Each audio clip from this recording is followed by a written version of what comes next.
지난해 주요 건설사들의 매출이 크게 뛰었지만 높은 금리와 공사비 부담에 영업이익률은 뒷걸음질 쳤습니다.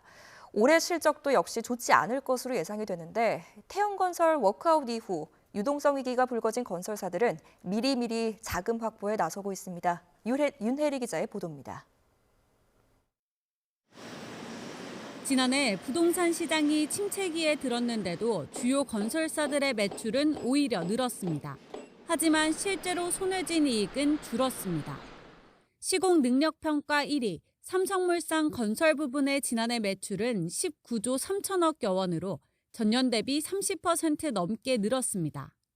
카타르 태양광 사업과 네옴터널 등 해외 사업 수주에 선전하면서 1조 원이 넘는 영업이익을 거뒀지만 원자재값 상승과 건설 경기 악화로 영업이익률은 5.9%에서 5.3%로 하락했습니다.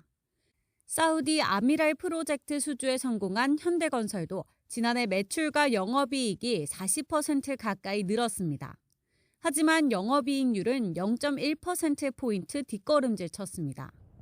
국내 주택사업 비중이 큰 건설사들의 영업이익률 하락은 이보다 더 심각합니다. GS건설의 지난해 매출은 9% 늘었지만 영업이익은 적자를 기록했습니다. 지하주차장이 붕괴한 인천 검단아파트 재시공 비용까지 포함하면서 영업이익률은 4%대에서 마이너스 2%대로 주저앉았습니다. 지난해 실적이 공개된 주요 건설사 대부분이 이처럼 매출은 늘었지만 영업이익률은 여지없이 하락했습니다. 공사비가 계속 상승하기 때문에 매출액은 증가할 수밖에 없습니다. 건설사가. 근데 매출액은 증가하는데 이익은 감소하는 구조로 계속 나타날 가능성이 크고 올해 부동산 시장 관망세가 짙어지면서 건설 경기는 여전히 찬바람이 불 걸로 예상됩니다. 워크아웃에 돌입한 태형건설을 시작으로 자금 경색이 우려되는 일부 건설사들의 신용등급은 줄줄이 하향 조정됐습니다.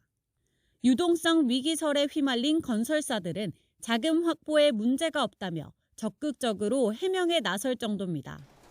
높은 공사비와 금리 부담에 분양시장 침체까지 더해지면서 건설사들이 자금 조달에 난항을 겪는 악순환은 당분간 이어질 것으로 보입니다.